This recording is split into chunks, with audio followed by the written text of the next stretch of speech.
진짜 마지막으로 물 떠나는데. 아니. 자, 오르면서 봐라. 내 펜 어디 있지? 이거 적을 거 적을 거 있어. 많이는 안 적어도 돼. 자, 보아라. 형광펜 들고 따라오면 된다, 여러분. 자, 조선이란 나라가 이제 등장을 하죠. 그러면 자, 14세기 후반 중국에서 원이 쇠퇴하고 명이 건국되었다. 자, 여러분 여기 봐봐. 이 명이 우리한테 뭔가를 요구하는 거야. 땅을 요구를 해가지고 요동정벌을 추진했으나 이성계가 반대해서 위화도 회군했잖아. 그죠? 그리고 나서 돌아와서 어떻게 하니? 반대파들 다 없애고 과전법이라는 걸 실시해. 과전법은 시험에 나와요, 여러분. 여기 왼쪽에 있어요. 이건 좀 자세히 적어줄게. 수치제도 할 때 다시 나올 거야. 경기 지역에 대한 토지를 전현직 관리에게 수조권을 거둘 수 있게 해줬던 게 바로 고려 말, 조선 초의 월급 제도다. 알겠죠? 경기 지역, 그 다음에 전현직 관리, 그 다음에 수조권. 저기 잘안 보여. 저기 아니야. 응? 그러던지. 자, 그리고 두 번째 줄 보면 자, 신진관리의 경제적 기반을 마련하였다. 자, 이 과정에서 신진사대부는 고려 왕조를 유지하며 개혁을 추진하려고 한 정몽주. 자, 이런 거 다 없애죠. 정몽주 죽이고, 그 다음에 여기 있죠. 죽이고 나서 이성계를 왕으로 추대해서 왕조를 세웠다. 자, 조선이고요. 한양을 수도로 옮겼어요. 여러분, 낚이면 안 돼. 한양에서 나라를 만든 게 아니야. 옮긴 거야. 2년 있다가. 숫자 적어줄게. 1394년에 옮긴 거야. 알겠지? 개경에서 만들었어. 자, 그리고 이제 요런 것도 여러분 혹시 몰라요. 이제 여기 너희 학교 쌤이 좀 깐깐한 면이 있어서 이런 거에 봐야 돼. 자, 계획도시였고요. 경복궁의 좌우에는 종묘와 사직이 있었고요. 그 다음에 사대문과 보신각, 이렇게 이름에는 인의, 예지, 신. 그래서 우리 한 예로 들면 남쪽 문을 뭐라고 하니? 숭례문이라고 하죠. 동쪽 문을 흥인지문이라고 하지. 이런 유교식 덕목을 사용했었다. 밑에 있어요. 자, 그래서 역시나 여러분 여기서도 아마 조선 건국 과정에 대한 내용이 나올 수 있습니다. 그러니까 한번 여러분이 신경을 써야 되는 부분이고, 그 다음에 나라의 기틀을 다지다. 여기서 보시면 자, 성리학을 이념으로 당연히 나라가 굴러가죠. 자, 정도전은 재상 중심의 정치. 그 다음에 이방원은 정도전을 제거하고 왕자의 날을 통해서 왕이 오르죠. 육조 직계제, 뭔지 알지? 육조의 일을 왕한테 바로 보고하는 시스템. 요거는 태종하고 누구? 세조가 있어요. 태종과 세조. 자, 그 다음에 세종은 의정부 서사제야. 그러니까 육조의 일을 의정부를 거쳐서 왕한테 보고하는 시스템. 요거 밑에 있죠. 역시나 박스. 근데 그림을 보면 여러분이 뭔지 이 정도는 풀 수 있겠죠. 그리고 자, 세종은 집현전 알아두시고, 여러분 경국대전은 밑에 따로 메모를 해라. 요거 뭐냐면 편찬하기 시작한 건 세조야. 완성은 성종이야.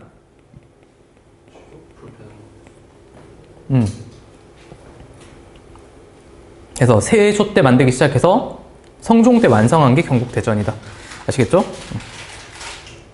그 다음에 중앙통치 보면은, 자, 조선은 이제 왕과 신하가 이렇게 해서 육조와 의정부가 있었고요. 여러분, 여기 있는 내용은 아까처럼 말하지 않겠습니다. 여러분이 따로 이건 다 보셔야 돼요, 이거.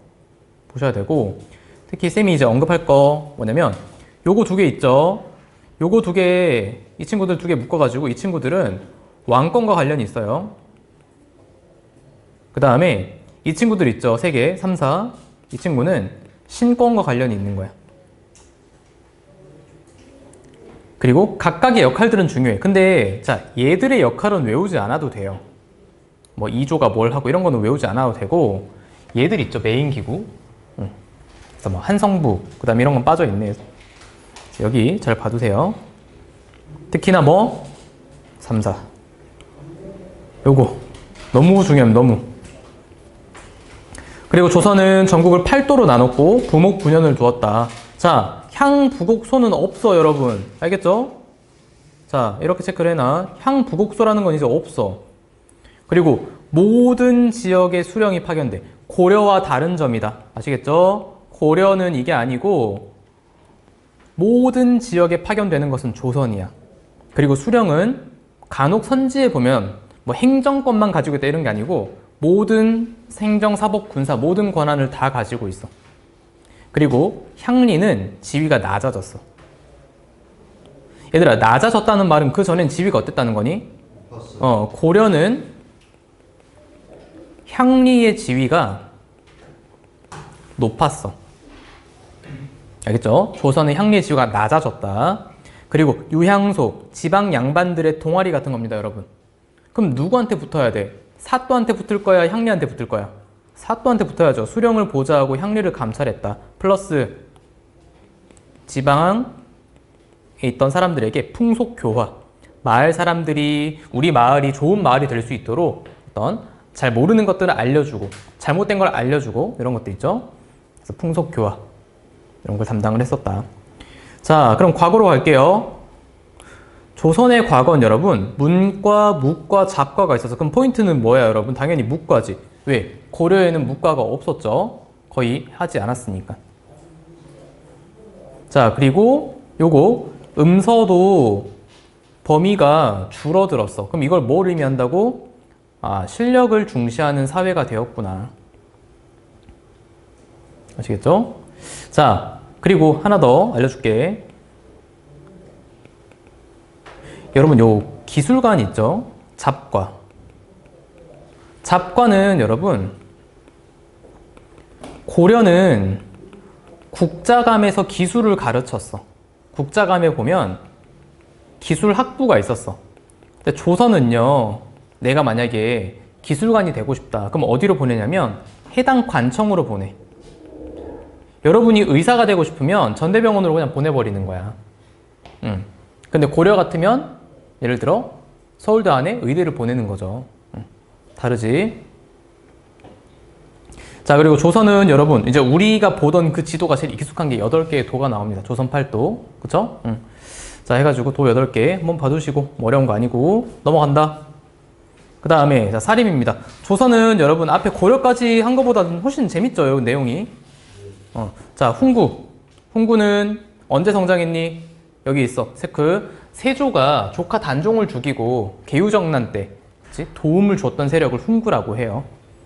자, 그리고 이 사람들을 견제하기 위해서 누가? 성종이 지방에 있었던 세력을 끌어올리죠. 김종직 등 사림을 등용을 하게 돼. 어떤 자리에?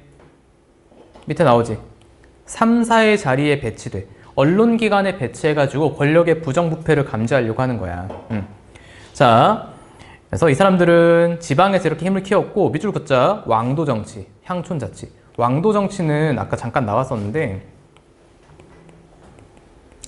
덕과 예로서 백성들을 다스리라고 하는 거야. 누구한테? 왕한테. 그 왕한테 많이 노력하라는 소리예요. 왕은 잔소리에 시달리겠죠. 자, 그러면 가만히 있었던 이 훈구파의 어떤 그 아름다운 꽃길에 누가? 살인파가 이제 죄를 뿌리고 있는 거지. 그럼 이제 뭐가 일어나겠어? 사화가 일어납니다. 자, 연산군 때 2번의 사화가 있었어요. 키워드만 알면 됩니다, 여러분. 뭐야? 이렇게 하고 그냥 바로 조강조가 나온다고? 역시 동아교과서답군. 여러분, 무오사화가 없어. 잠깐만. 자, 이거 모르면 되나, 이걸? 얘들아, 무오사화는 김종직이라고 하는 사람 알아둬야 돼. 그 다음에 조의제문. 그치? 세조가 단종을 죽이고 왕이 된 것을 비꼬아놓은 글이야. 그 다음에 갑자사화라고 해가지고 갑자기 알게 됐어. 누구의 죽음? 엄마 패비윤 씨의 죽음을 갑자기 알게 됐어, 연산군이. 그래서 요거와 관련된 신하들을 많이 죽였던 게 2번의 사화가 있었다. 그래서 2 사건은 연산군 때 있었던 거고, 그 다음에 중종 반정을 통해서, 반정은 판을 뒤집는 거예요, 여러분. 이번 시험 보면 반정이 2개가 나오죠. 뭐니? 중종 반정하고 인조 반정이 2개가 나오지. 자, 반정을 통해서 판을 뒤집어요. 그리고 나서 여러분 조광조는 무조건 나옵니다. 개혁정치. 현량과 실시. 얘는 쉽게 말해서 추천제도야. 낙하산제도. 그 다음에 또 보면 공신의 자격이 없는 사람을 뭐하자? 박탈하자. 이거 우리는 위훈삭제라고 배웠죠. 거짓으로 공세운 사람 없애자. 그 다음에 하나 더 있어요. 하나 더. 여기다가 섞게 옆에다가 플러스 소격서 폐지. 도교 행사를 담당했던 소격서를 폐지하자. 그래서 요거 한 개, 요거 두 개, 그 다음에 어디 갔어? 요거 세 개. 조광조의 개혁정치. 서술형으로도 잘 나오고요. 객관식으로도 잘 나옵니다. 그래서 결국은 여러분 이 조광조와 비롯한 이 주변 세력들이 피해를 입게 된 게 기묘사화. 나뭇잎에 그 글자 쓰여지는 거 있었죠? 기묘한 일이 일어나죠. 기묘사화. 그 다음에 이제 마지막이 무슨 사화야? 을사사화. 여기 이제 을사사화. 외척들 간의 다툼. 을사. 그래서 여기서 등장하는 말이 뭐가 있어? 대윤하고 소윤. 유님하고 윤원영. 그래서 대윤, 윤원영. 그래서 인종의 외삼촌, 명종의 외삼촌들이 이제 다툼을 한 거. 자, 됐죠? 넘어가. 자, 그러면 이렇게 붕당이 형성이 되는데요. 사림이 큰 피해를 입었지만 서원과 향학을 기반으로 꾸준히 이제 성장해왔어요. 자, 그러면서 선조 때부터 사림이 등장을 하게 돼. 근데 얘들아, 이 사림이 되게 많다 보니까 어떤 문제? 외척 세력 청산과 이조전랑 임명 문제 두 개를 두고 결국은 나눠지게 돼. 무슨 인, 무슨 인? 사림, 동인과 서인. 동인은 새롭게 등장한 사림, 서인은 기존에 있었던 사림.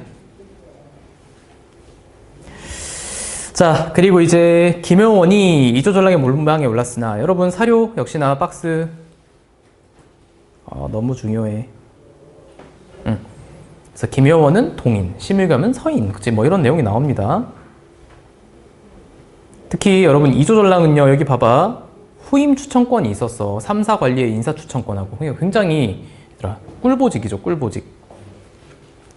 자, 그 다음에 정치적 입장과 학문적 성향에 영향을 미쳤고요. 동인은 외척을 이렇게 배제하자 해서 인물들 좀 봐둘까? 이황하고 조식 봐두시고, 서인은 이하고 성원. 자, 그리고 이 당들은 정책을 비판하고 그 다음에 견제하며 공론. 여러분 여기 비판하고 견제는 좋은 말들이다. 알겠죠? 공론은 이 당의 의견을 말하는 거야. 자, 또한 각 붕당은 집권 정당성을 마련하기 위해서 이렇게 쭉 나오고, 여러분 여기도 한번 산림, 지방에 있었던 그 살인파들을 산림이라고 하는 거야.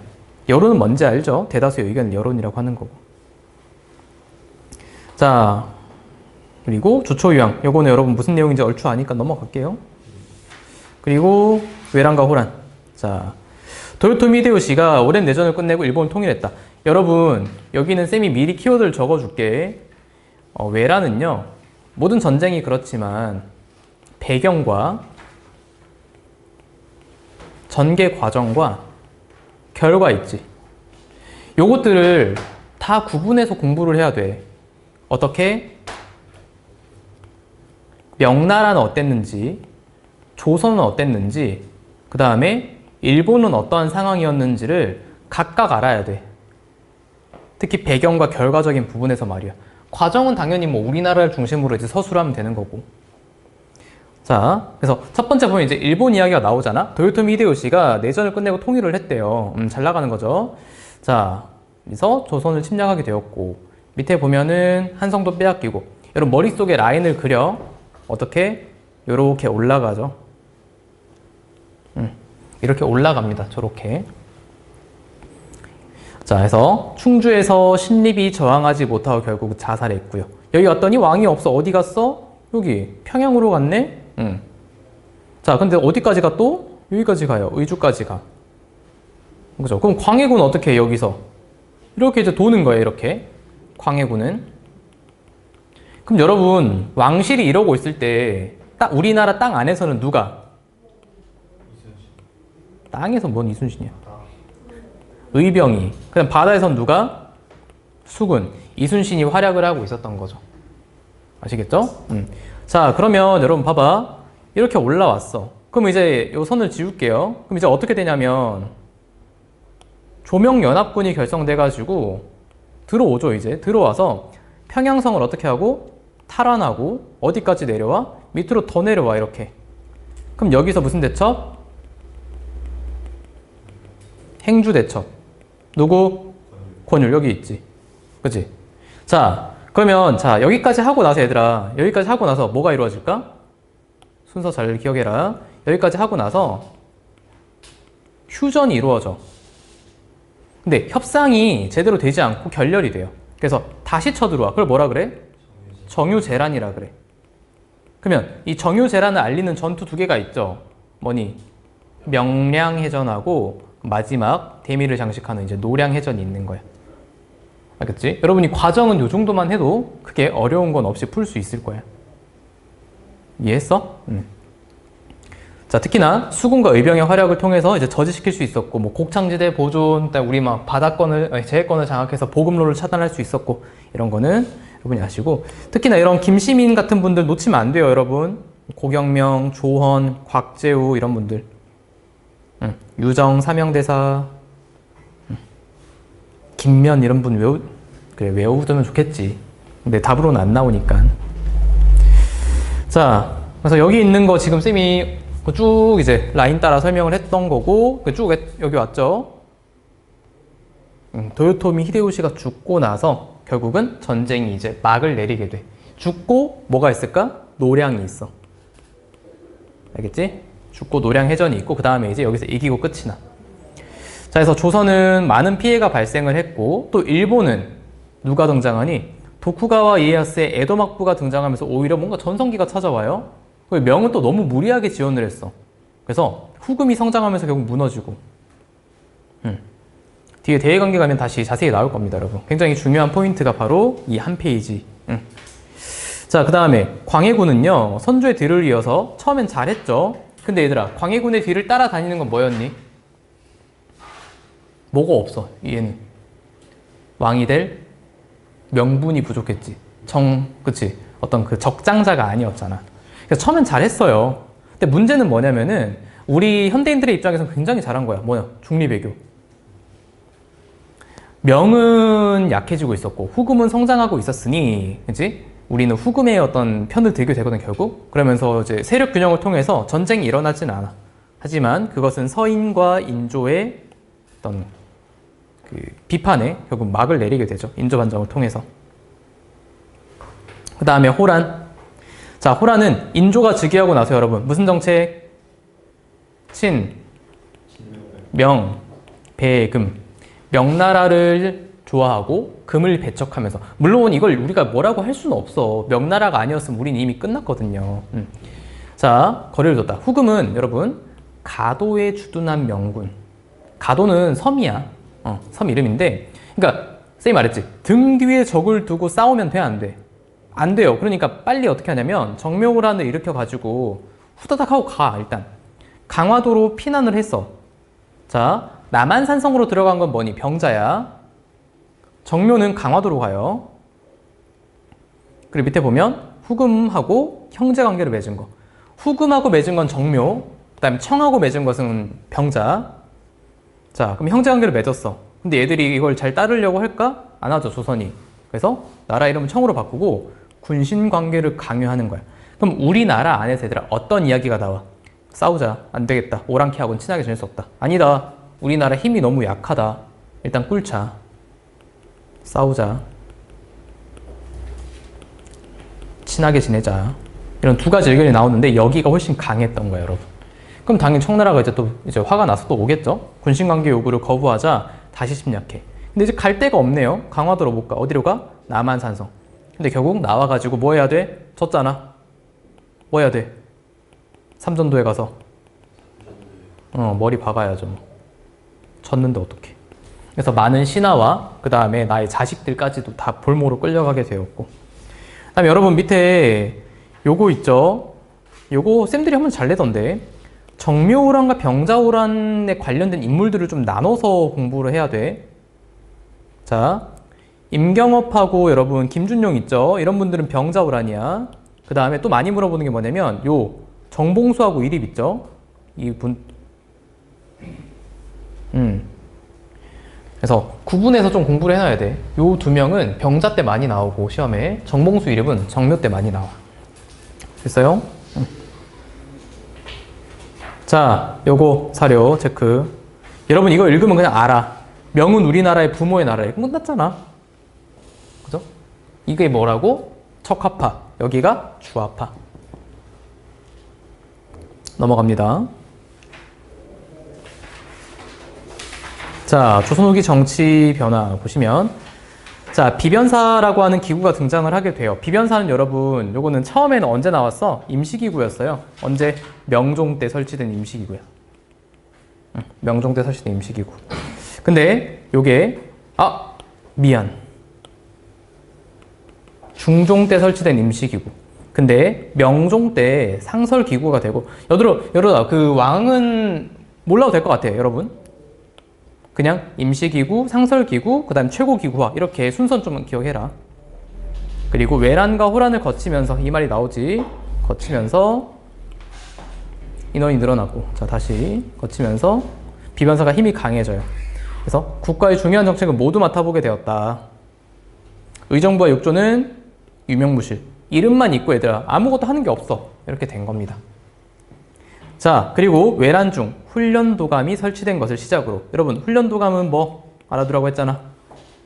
포수, 사수, 살수로 이루어진 직업군인. 여러분 그 조선 후기에는 이제 5군형 시스템을 가게 되는데 그 중에 훈련도감은 꼭 외워야 돼.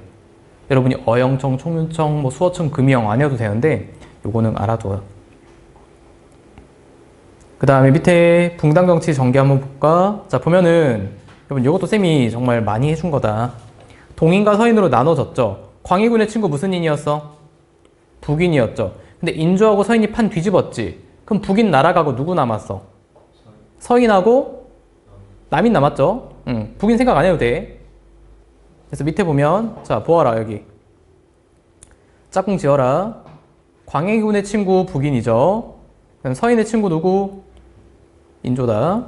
이렇게 둘이 친구. 그치?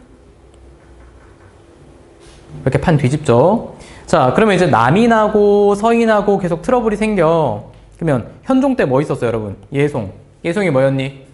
상복을 입는 기간을 두고 서인은 뭐라 그래? 처음에 1차 예송 때는 1차 때 서인은 3년.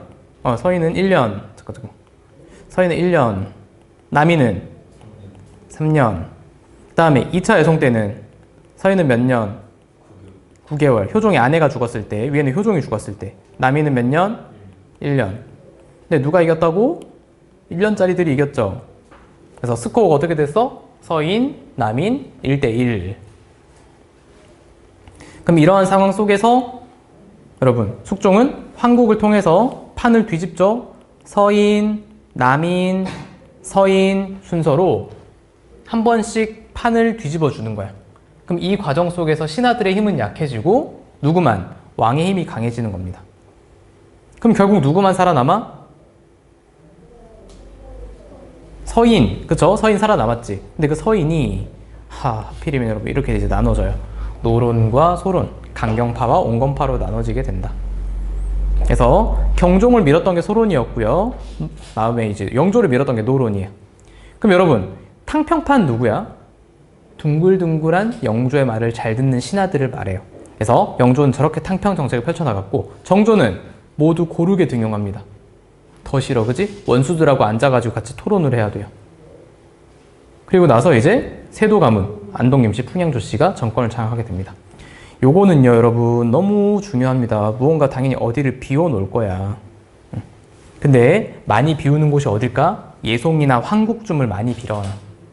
알겠지? 그럼 여러분 돌아가서 이렇게 주장한 근거가 뭘까? 예송 때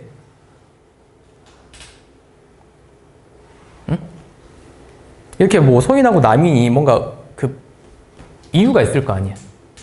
남인은 뭐냐면 효종이 몇째 아들일까요? 둘째거든. 그러니까 둘째 아들이라도 어차피 왕이 됐으니 왕에 걸맞는 대우를 해야 된다고 하는 거야. 근데 서인은 뭐라고 하냐면 왕도 사대부의 집안과 다르지 않다.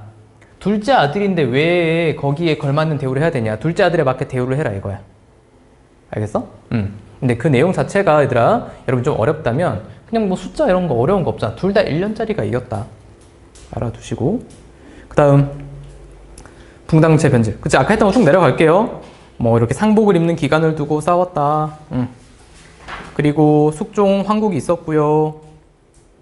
그리고 여러분 여기 봐봐. 숙종 때 탕평론이 제기되기도 했어. 자, 말이 굉장히 아리까리한 말이 나왔지 얘들아. 제기되기도 하였다. 하지만 실행으로 이어지진 못했어요. 선지에 나오면 여러분 되게 잘 틀리는 말이 이런 거지. 그래서 제기되었다도 아니고 제기되기도 하였다. 말은 나왔다. 자, 그리고 우리가 이 황국을 통해서 여러분이 이 단어를 하나 알아두자. 뭐냐면 일당전제화가 돼요. 하나의 당. 그게 누구겠어? 서인이 다 해먹는 시대가 옵니다. 자, 그 다음 탕평정치 보면 탕평책. 그래서 영조의 탕평책, 정조의 탕평책 공부를 하셔야겠죠. 탕평파를 중심으로 요걸 탕평파라 그래. 정치를 운영을 했고 산림의 존재도 부정했고요. 붕당, 서원의 숫자 줄였고, 아이고, 서원의 숫자 줄였고, 그 다음에 탕평비, 오른쪽에 그림 있지? 그거 만들었고, 그 다음에 정조는요, 노론이랑 남인하고 소론 다 끌어모아. 적극적인 탕평책, 규장각, 초계문신제, 그 다음에 서울등용, 장용영, 화성, 낼 게 너무 많아. 정조는 정말 뭘 내도 이상하지 않아. 규장각은 왕실 도서관이고 초계문신은 뭐냐면 왕이 직접 낮은 신하들을 가르치는 걸 말해. 그리고 서울들은 여러분 원래 문과에 응시를 할 수 없었어. 근데 정조가 뽑아줘. 아시겠죠? 자, 그리고 밑에 영조와 정치의 탕평책으로 어느 정도의 어떤 그 대립은 완화했지만 잠깐 억누르는 것에 불과했다. 그리고 나서 세도 정치가 등장을 하게 돼요. 자, 여기 여러분 잠깐 보면 박제가, 적약용, 김조순 이렇게 있죠. 그래서 이 사람 서울 출신이었고 그 다음 이 사람 남인이었어요. 초계문신. 그 다음에 김조순 노론. 이 사람이 여러분 잘 알고 있는 안동 김씨의 대표.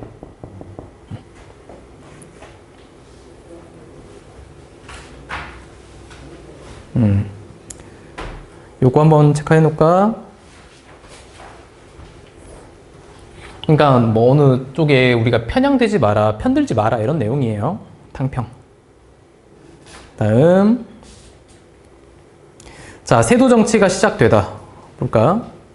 여러분 세도 정치는 우리가 안동 김씨, 풍양 조씨가 이제 그 순조, 헌종, 철종 요 기간 동안 3대 60여 년 동안 소수의 가문이 독점을 하게 됩니다. 자, 비변사가 주요 관직을 독점을 했고요. 군대도 장악을 했어요. 그 다음에 3사도 어떻게 될까요? 무너졌어요.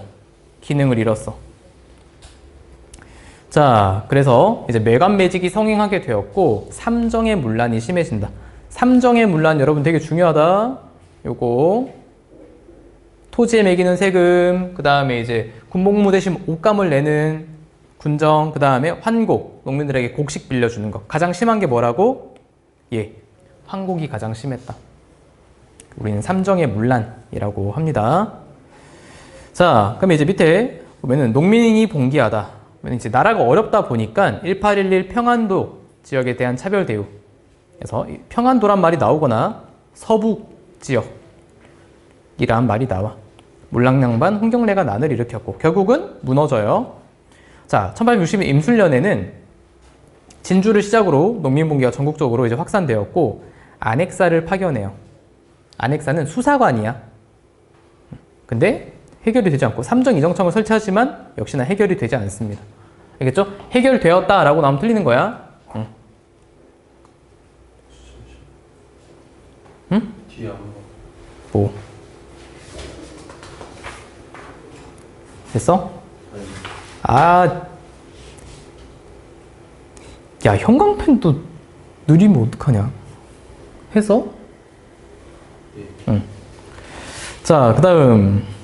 여러분, 여기 47쪽 있죠? 여기 중요한 거 있어. 자, 이거다, 이거. 심층 인터뷰 있지? 이거 체크하세요.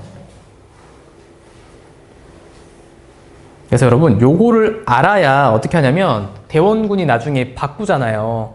그쵸? 뭐, 호포제, 양전사업, 사창제, 이렇게 이제 가는 거, 여러분 알아두셔야 돼.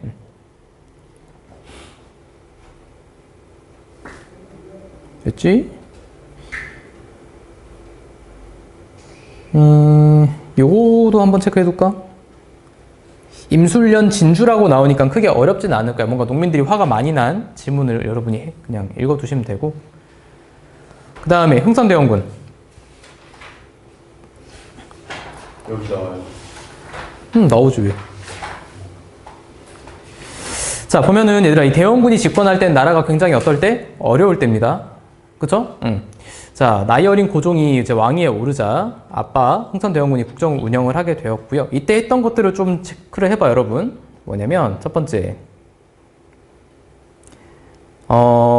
남인과 북인, 즉 다양한 세력들을 등용을 했었고 비변사를 약화시켰고요. 의정부와 삼군부는 어떻게 했다? 기능을 다시 강화시켰어.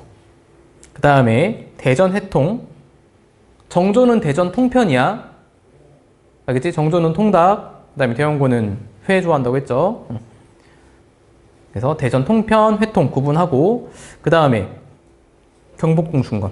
근데 이 경복궁 중건은 양반과 백성 모두의 불만을 사게 돼. 원납전은 양반한테 거두는 거야. 기부하세요라는 건데 나중에 강제로 거두고, 당백전은 가치가 100배에 달하는 돈. 그래가지고 경제가 어려워지게 되겠죠. 묘지림도 배웠고. 그래서 양반과 백성 모두 불만이 높아진 게 바로 경복궁 중건이다. 됐죠? 자, 그리고 이제 여기 체크. 당백전, 여러분 그림 나올 수도 있고요. 위에 내용 나올 수도 있다. 자, 그 다음 수치체제의 개혁. 아까 말했죠, 여러분. 삼정의 문란을 개혁하는 거예요. 여기는 포인트를 잘 알고 있어야 돼. 삼정의 문란이 일단 뭔지를 알아야 되고, 이렇게 이제 개혁을 하게 되는 거를 좀 공부를 하셔야 돼요, 여러분. 자, 전정은 양전사업, 땅을 다시 조사해서 세금을 다시 매기는 거고요. 그 다음에 군정은 호포제, 양반에게도, 그 다음에 개인이 아닌 집을 기준으로 돈을 내게 했고, 양반에게도 군포를 부과했다. 양반은 군역의 의무가 없었지만 돈 내라 이거죠.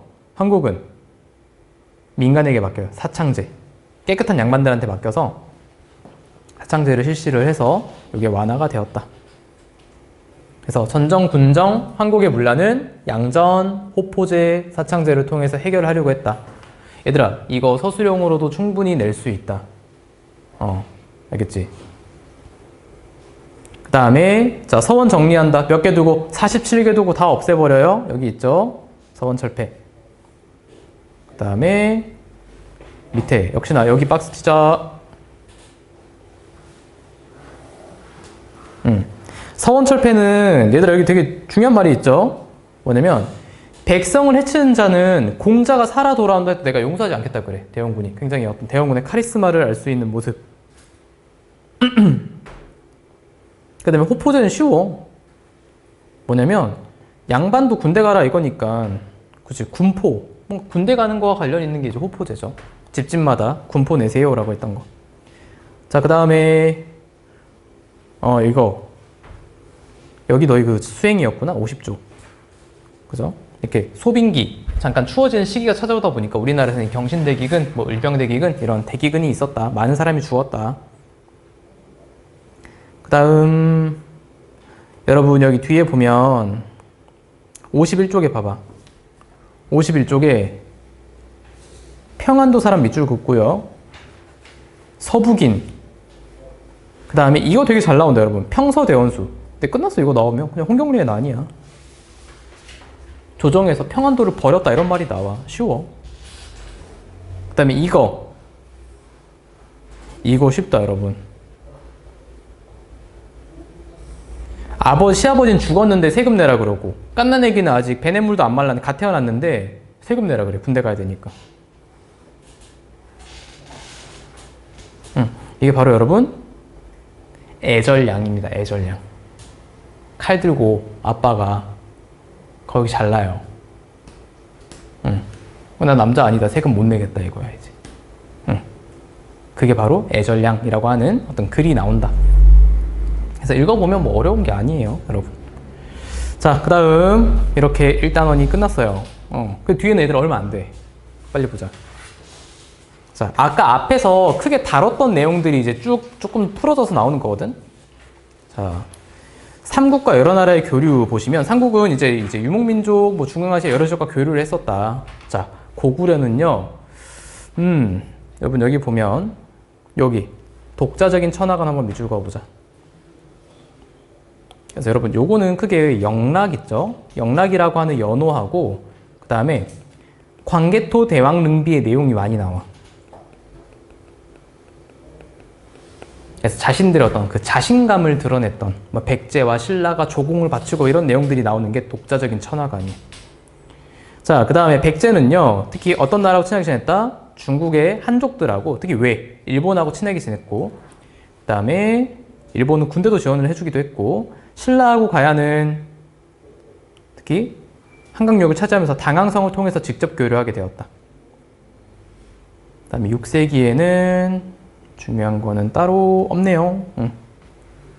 그리고 참고로 여러분 여기 있죠. 아프라시아브 궁전벽화. 이거는 뭐냐면 고구려 사신이 저기 지금 그 우즈베키스탄이거든. 거기에 있는 잘 안 보이지? 거기에 있는 그 뭐냐 사신이 이렇게 왕래를 하면서 그려놓은 그림이 있어. 벽화가. 그 다음에 오른쪽 통일신라는 나당 전쟁으로 악화되었던 신라와 당의 관계는 회복되었다. 언제부터? 문왕 이후가 되겠죠. 자, 특히 여러분 이 당나라하고 선생님 무슨 말 한 거야? 발해가 아니고 나당 전쟁하고 있었죠. 자, 당나라하고 사이가 개선이 되고 특히 여러분 여기 산둥 반도에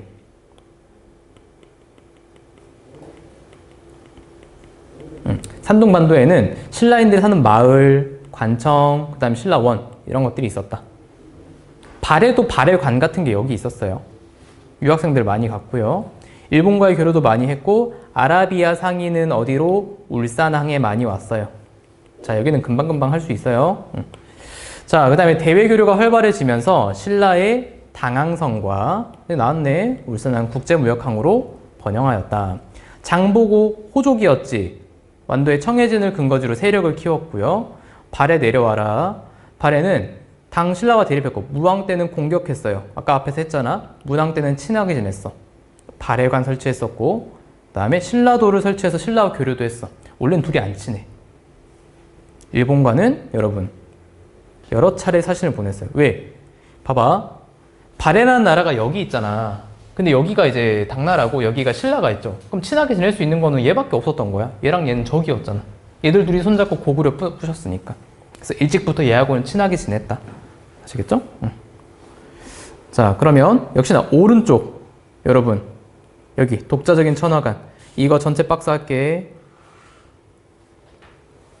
특히나 여러분 여기서 얘 보셔야 돼요. 얘 광개토 대왕 영락 선생님 말했죠. 백잔과 신라는 조공하였다. 이거 많이 나오고 백제 보지 않으셔도 됩니다. 이거 보지 마세요. 이거 보지 말고 신라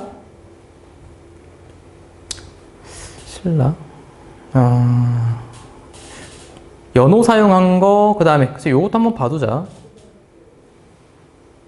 그리고 여러분 맞아 무왕의 연호를 좀 알아둬야 돼. 무왕은 인안 그 다음에 대흥은요 문왕의 연호예요. 문왕 싸울 때 쌤이 그 인연아 빨리 하라고 했죠. 인안 무왕은 싸우는 거 좋아했잖아. 인안 문왕 때는 대흥 연호야. 이렇게 짝꿍이고 이렇게 짝꿍이고요. 근데 가장 중요한 건 뭐라고? 얘 알겠지? 자, 그 다음 뒤에 고려의 대외관계. 자, 보자. 보시면 여러분 거란 아까 공격해왔던 거 여진이 있었고 뭐 그게 중요한 거 아니고요. 요거 한번 단어 밑줄 다원적인 국제질서. 이때는 메인이 되는 세력이 여러 개가 있었어. 그래서 큰 전쟁이 일어나지가 않는 거야, 여러분. 나름 세력 균형이 이루어졌다. 이렇게 알아두시고 요거 체크하자. 해동천자. 바다 동쪽의 천자. 그래서 고려의 또 천하관을 알 수 있습니다. 고려가 세상을 바라보는 모습. 왜? 여기 맞아. 여기 맞아. 응, 수치체제가 아니야. 자, 그리고요, 밑에 쭉 내려오면은, 여기 체크 한번 해보자. 독자적인 연호. 광종 때도 보면 얘들아, 연호 쓰죠? 광덕, 준풍 이런 거. 해동천자 칭호를 사용을 했고, 황제국이었어, 고려는. 왕의 나라가 아니고 황제의 나라. 그래서 옷도 황금색 옷 입잖아. 자, 그런데 문제는 뭐냐면은 이 몽골원, 부마국이 돼요. 부마라는 것은 사위를 말해. 이론적 국제, 다원적이 아니죠. 여기 보면 자, 몽골과 강화한, 우리가 항복했어요. 고려는 독립국의 지위는 유지하였지만 몽골 위주의 국제질서에 편입되었다. 그래서 부마국이 되었다. 사위의 나라가 되었고, 그 다음에 요 관제라는 것도 낮춰졌으며, 그 다음에 원의 간섭을 많이 받게 돼요. 그 다음에 밑에도 보면 공민왕 때는 반원 정책, 아까 서술형 잘 나온다고 했지. 그리고 명과 외교 관계를 맺었다. 하지만 요동정보를 두고 대립하기도 했어요. 그래서 여러분, 태종, 조선도 태종 넘어가서 친하게 지낸다고 했다.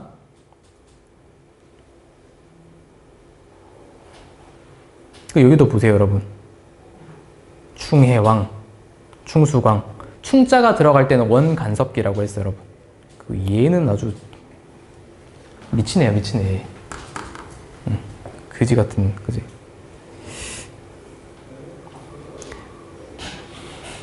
자, 그리고 여러 나라와 활발히 교류하다. 이제 보면 밑에 교류하면서 뭐 적극적인 교류했다. 국제무역항 알아두세요. 뭐 병란도, 아라비아 상인들도 많이 왔고. 그래서 꼬레 하다 보니까 이제 고려가 알려지게 되는 거죠. 자, 그 다음에 몽골의 지배를 받을 때는 몽골의 풍습들이 유행했어. 몽골풍. 그 다음에 고려의 것들이 유행을 하기도 해. 몽골에서. 고려양이라 그래. 그래서 여러분 요 그림도 그냥 한번 보세요. 안에 있는 거 다 외워두진 말고. 그러니까 선진 문물은 당연히 송나라한테 받아들일 거고, 주변 국가는 이제 뭐 농기구나 말, 그 다음에 당연히 이런 것들을 사고 팔았겠죠. 얘도 체크.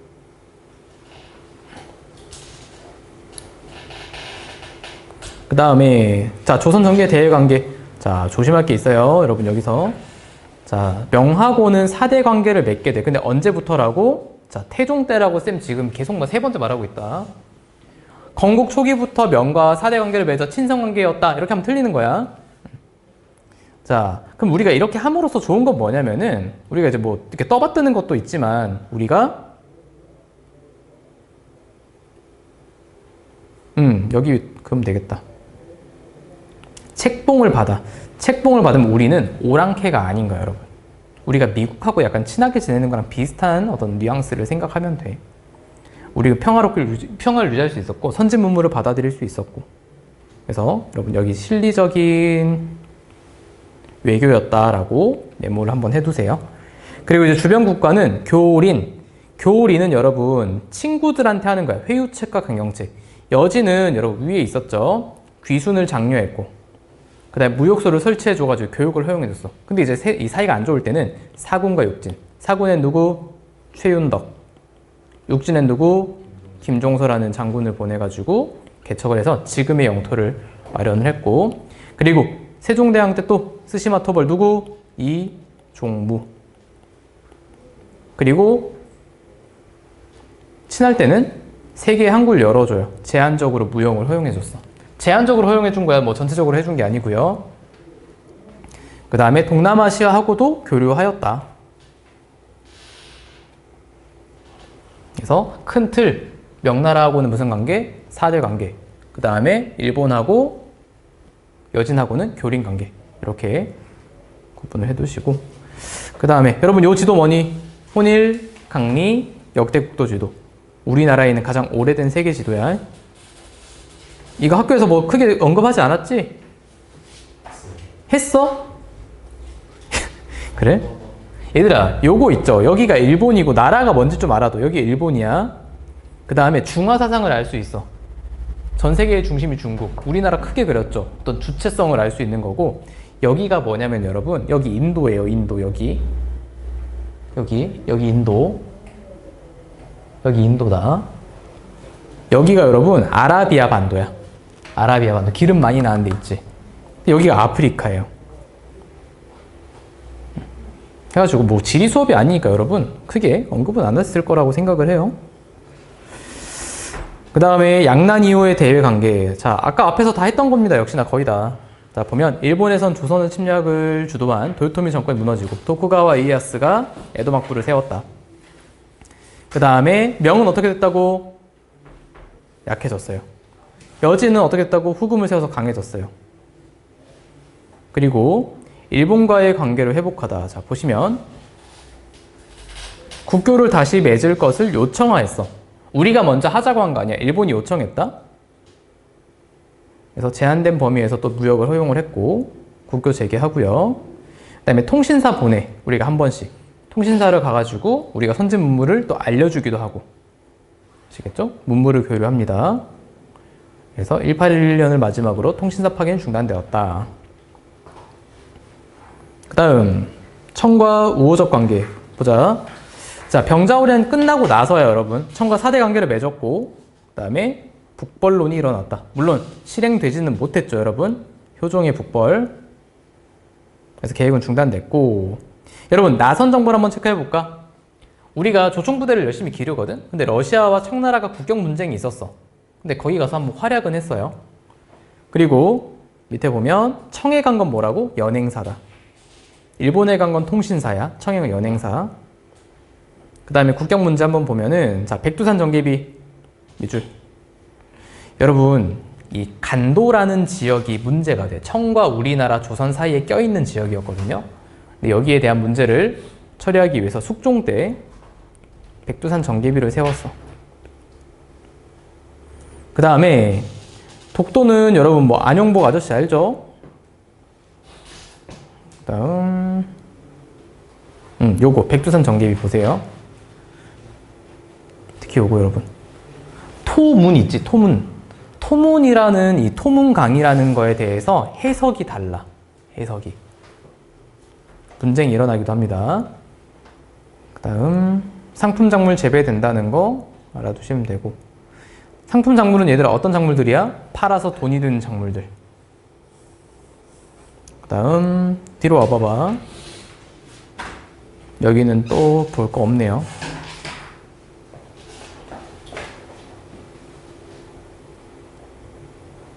요거 체크 한번 해놓자. 자료탐구.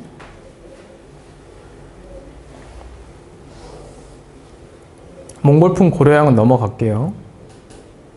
안용복은 넘어가도 될 것 같아. 여기까지가 이제 가경아 너희 범위고 퇴근하시고. 오, 거의 맞게 끝났네. 그 다음에 여러분은 소단원 하나 남았어요. 어려운 단원이 남았네. 자, 여러분 삼국의 수지체제 봐라. 자, 농업이 산업의 중심이었다. 뭐 체크할 거 없죠? 그치? 요거. 여러분 요거 지증왕 내무. 그리고 수치체제를 정비하였다. 그리고 밑에 내려오면, 자, 조세 공물력 세 가지. 조세는 내가 생산하는 거에 대해서 내는 세금이고 10분의 1 정도 내는 거였고, 그 다음에 곡물은 특산물 내는 거죠. 그 다음에 밑에 내려와서, 자, 얘들아 요거 요 소단을 첫 번째 시험 나올 만한 거 촌락문서, 민정문서라고도 하죠. 그래서 3년마다 조사해요. 누가 조사하는데? 촌주. 촌주는 지방관이 아니야. 그냥 거기 있는 할아버지야. 아시겠죠? 요거 체크해라. 세금을 걷기 위해서 3년마다 한 번씩 조사한 신라의 촌락문서. 체크했어?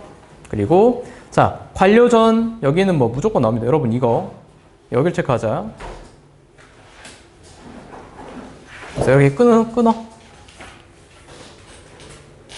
앞에, 자, 왕권이 약할 때, 왕권이 강할 때, 이렇게 구분해 두시고, 자, 노급과 시급은 이제 관리들에게 공을 세운 사람들이 받는 거고, 그 다음에 여러분 여기는 보면 수조권하고 노동력. 고생했어, 가경아. 자, 그 다음에 왕권이 강할 때, 가고 가.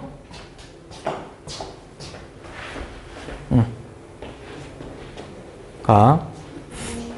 자, 그 다음에 관료전 얘들아 뭐만? 수족권만 줘요. 자, 노동력 안 줘. 다 퍼주면 얘들아 왕의 힘이 약해지잖아. 정전은 참고로 여러분 요거 성덕왕 때인데 백성한테 나눠준 토지야. 그럼 국가가 백성한테 땅을 나눠줬다는 것은 그 땅에서 열심히 일해가지고 나라에만 세금을 내면 돼. 귀족들은 힘이 약해질 수밖에 없겠죠. 그래서 왕도 적어줄까? 요거는 신문왕. 다 끝나가. 힘내. 그 다음에 정전은 성덕왕. 자, 그러나 8세기 중반 귀족들의 반발로 노급이 부활했다. 얘들아, 이 말이 뭐야? 왕권이요. 그치, 왕권이 약해졌다. 그 소리입니다. 자, 그 다음에 밑에 보면 요거 체크해두자. 밑에 거 말고 요것만 체크해두고, 그다음에 요거 노급을 폐지한다. 나오지? 뭐야?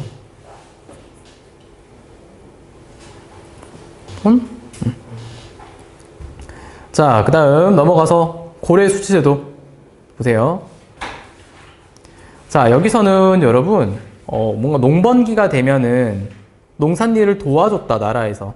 야, 체크할 건 여기 밭농사에서는 이렇게 2년에 3번 농사짓기 돌려짓기. 그 다음에 여러분 이거 잘 봐라. 일부 남부지방이야. 모든 지역에서 한 게 아니야. 조심해야 돼. 일부 남부지방에서 모내기야. 그 다음 목화가 등장하고. 자, 그리고 이제 수치체제 정비 보세요. 양안하고 호적이라는 게 있다. 토지대장하고 인구대장.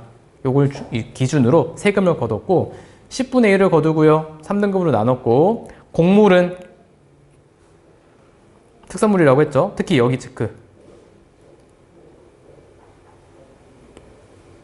특수행정구역은 세금을 완전 많이 냈어. 살기가 어려워요. 그리고 역은 뭐 그게 중요한 거 없으니까 양인 남성 천민은 안 해. 역은. 그리고 넘어가자. 전식과. 이건 중요해요. 자, 고래 월급 제도다. 자, 여기 보면은 알아둘 거. 자, 수조권을 지급하는 제도였고, 처음에는 여러분 여기 이게 시정 전식과야. 가장 처음에 시작한 전식과. 근데 말이 안 되는 게 있어요, 얘들아. 인품을 기준으로 어떻게 월급을 줘? 이 사람은 사람 됨됨이가 굉장히 괜찮네요. 월급을 많이 드릴게요. 이건 이상하잖아. 그러니까 나중에는 어떻게 할까? 개정전식과 경정전식과를 거치면서 조금씩 줘요. 근데 학교에서 요거는 했을까? 안 했을까? 그래서 나중에 현직 관리에게만 준다. 아시겠죠? 자, 그리고 당연히 여러분 죽거나 관직에서 물러나면 반납하는 것이 원칙이야. 오케이?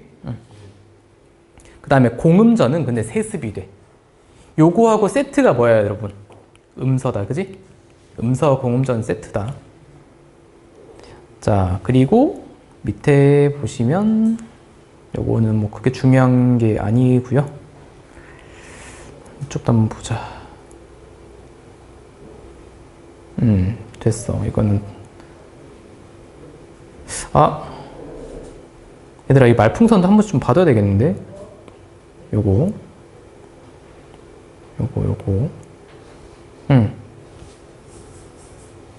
좀 봐둬야 될 것 같아. 그러니까 시정전식과 개정전식, 경정전식과 가면서 처음에는 전현직 관리에게 관품과 인품 고려했었고, 두 번째는 전현직 관리 관품만 고려하고, 그다음 마지막은 현직 관리에게 관품만 고려하고. 요거 읽어보면 여러분 쉬운 거야. 시정, 개정, 경정 했어요. 했어? 그러니까 여러분 각각 이거 여러분 했으면 이거 이제 했으면 여러분 이거 이거 서술형 낼 수도 있어. 그거는 몰라. 근데 낼 수도 있다는 거야. 각각의 포인트만 알아두면 돼. 처음에는 전직 현직 관리에게 뭐 준다고? 관품과 인품 둘 다 고려했고, 근데 그렇게 하다 보면 인품이 말이 안 되잖아. 계정에서는 뭐만? 관품만. 전현직 관품. 여기서는 현직 관품만. 은준아, 정신 차려. 끝나가. 자, 그럼 조선. 여러분을 가장 힘들게 하는 파트가 이제 조선 남았어요. 후기까지 지역범위예요. 후기가 아니고 그냥 그 내용의 파트가 나눠져 있는 거야. 시대별로 나눠지는 게 아니야. 너희 책부터는. 자, 조선은 여러분 농사직설 세종대왕이 편찬한 거 알아두어라. 우리나라 농토와 기후에 맞는 거다.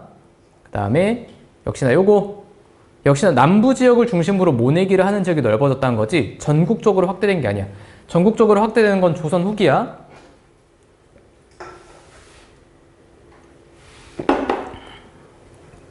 자, 수치체 정비 보면 역시나 양안하고 호적이 있었고요. 자, 전세. 토지의 비옥도에 따라서 세금을 거두었고, 그리고 세종대왕이 어떻게 주냐면 요거. 비옥도와 그 다음에 풍흉에 따라서 세금을 달리 걷게 해줘. 여기 있어요, 왼쪽에. 자, 그리고 곡물은 어디? 집집마다 나눠서 내게 해서, 집집마다. 그리고 양인 남성에게 역시 여기 부과되었고. 오케이? 요걸 알아둬야 이제 후기로 가는 거야. 자, 그리고 과전법. 과전법은 체크. 역시나 죽음 반납하는 게 원칙이었고, 얘 조건이 뭐였지? 경기 지역에 대한 토지를 전직과 현직 관리에게 수조권을 주는 거야. 근데 문제는 부족하죠. 이렇게 주다 보면. 그럼 누구한테만 줘야 돼? 현직 관리에게만 수조권 주는 겁니다. 자, 근데 이렇게 하는 이 직전법 역시나 문제가 생긴 건 뭐냐면은 많은 수탈이 이루어져요. 그러다 보니까 성종 때는 관수강급제. 정부가 걷어서 정부가 이제 나눠주는 정책을 펼쳤고, 나중에는 녹봉만 지급했다. 수조권이 없어지는 거야. 아시겠죠? 자, 그리고 농민의 부담이 줄어들다 보면은, 다리 아파. 자, 곡물에서는 토산물 내는 것에서는 이런 방납이란 제도가 있어서 폐단. 대신 납부해주는 시스템이 있었는데 문제는 많은 대가를 가져가는 거야. 그리고 역에서는요, 나 대신 군대 보내는 거 뭐였어? 대립이라는 게 있었고, 대립. 그 다음에 방군수포제라는 게 있었어. 그럴 거면 나라에 세금 내면 그 세금으로 우리가 군인들을 구할게 라는 거였죠. 그래서 이러한 제도들이 농민들을 더욱 힘들게 하고 있었다. 자, 그 다음 후기. 여러분 그 앞에 있었던 제도들 있지? 조세 공납력. 그것들이 외란과 호란을 겪으면서 이제 이렇게 가는 거야. 봐봐. 세금을 줄여줄까 늘려줄까? 줄여주죠. 인조 때 영정법. 해서 최저 기준으로 고정시켜줘요. 그리고 곡물은 방납의 폐단을 통해서 이제 돈이 많이 들어갔죠. 근데 그것을 대동법, 광해군.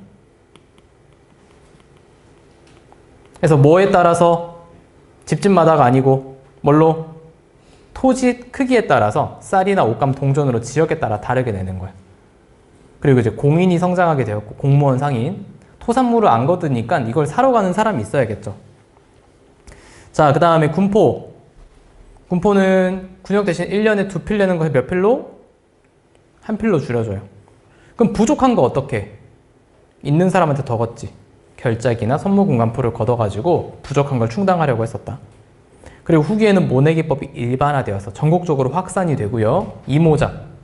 그래서 한 지역에서, 한 논에서 시기에 따라서 보리와 벼를 함께 농사짓는 것도 있었고요. 그 다음에 이런 상품 작물들이 들어왔다. 팔아서 돈이 되는 것들. 여러분, 쌤이 여기를 빨리 지나가긴 했지만 되게 중요합니다, 여기. 아시겠죠? 개설이 마지막 문제가 이거였던가?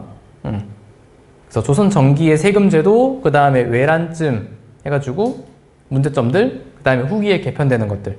되게 중요해. 여기 사료 체크. 이양법이 모내기법이야. 전국적으로 확산되는 건 언제라고? 조선 후기. 그다음에 특히 여러분 여기 공인 체크. 대동법을 통해 성장하는 공인. 자, 다 왔어. 이제 마지막 페이지인 것 같아. 자, 수공업과 강업이 발달하다. 여러분 고려하고 조선하고 똑같아. 관영 수공업 쇠퇴하고 민영 수공업이 성장해. 민영은 여러분 뭐니? 개인이 여러분이 만약에 이제 장인이야. 마스터 장인. 그러면 나라에 세금을 내고 나와가지고 이제 돈을 버는 거죠. 대장장이면 여러분이 뭐 다이소 같은 거 만드는 거죠. 자, 근데 이 시기는 여러분 요거 밑줄 선대제. 상인하고 수공업자하고 이제 짝짝꿍이 맞는 거야. 내가 뭐 아이폰 1000대가 필요하다. 그럼 거기 만드는데 들어가는 비용을 미리 줘. 원료하고. 그럼 이제 만들어가지고 내가 공급받으면 되겠죠. 자, 그리고 이제 광물 수요가 더 증가하면서 당연히 광업도 발달하죠. 은광 이런 거. 그래서 민간 채굴도 허용을 하게 되었고, 덕대, 이 사람 누구? CEO입니다. 전문 경영인이 등장을 하게 돼요. 그리고 장시, 오른쪽 잠깐 보아라. 장시도 활성화되고, 거꾸로 하면 시장이죠? 그러면 누가 빙글빙글 돌아다녀? 보부상들이 돌아다니면서 전국적인 유통망을 갖게 되었고, 그 다음에 이쯤부터 우리 이 상평 통보가 이제 전국적으로 쓰이게 돼. 돈을 많이 만들었는데 얘들아, 문제는 돈이 유통이 안 돼. 왜? 양반들이 창고에다가 이걸 자꾸 이제 짱박아 놓는 겁니다. 자, 그래서 이제 왼쪽 보면, 자, 대동법의 실수로 등장한 공인 체크, 납품하였고, 그 다음에 장시, 여기 돌아다니는 누구? 보부상. 그다음 특히나 여러분 사상이 누구냐면 지금의 대기업이라 생각하면 돼. 큰 회사들. 그래서 여기 오른쪽에 나와 여러분. 여기 누구? 만상, 송상, 경강상인, 내상 체크. 의주의 만상, 개성의 송상, 한강을 무대로 하는 경강상인, 그 다음에 부산을 무대로 하는 동래상인. 이렇게 이 사람들이 성장하게 되었고, 통공정책 밑줄, 시전상인들의 특권을 없애. 여러분, 금난전권. 컴포즈 사장님은 앞에 노점상을 없앨 수 있는 권한이 있었어. 아시겠죠? 근데 그 권리를 없애버리는 거야. 그럼 여러분 상인들의 활동이 활발해지겠죠. 그 다음에 이제 도고, 독점상인. 여러분 허생전 내용 알잖아. 독점상인. 그 다음에 조선 인삼. 일본이 많이 팔았고. 일본은 참 신기한 애들이에요. 이거 봐봐 여러분. 인삼 살려고 돈을 만들었어. 은으로. 재미난 친구들이야 아주. 자, 뒤에 가보자. 다 했다. 자, 여기 그 75쪽 보세요. 이게 마지막 페이지야. 자, 여기 박스. 난전을 열어 잡혀오는 사람에게 벌을 주지 마십시오. 아, 난전 허용하자. 금난전권. 정주의 통공정책. 여기 허생전 나오죠? 됐어. 그럼 다 했다. 다 했어, 다. 여기까지 해서 얘들아. 전체 범위 끝났다. 끝났고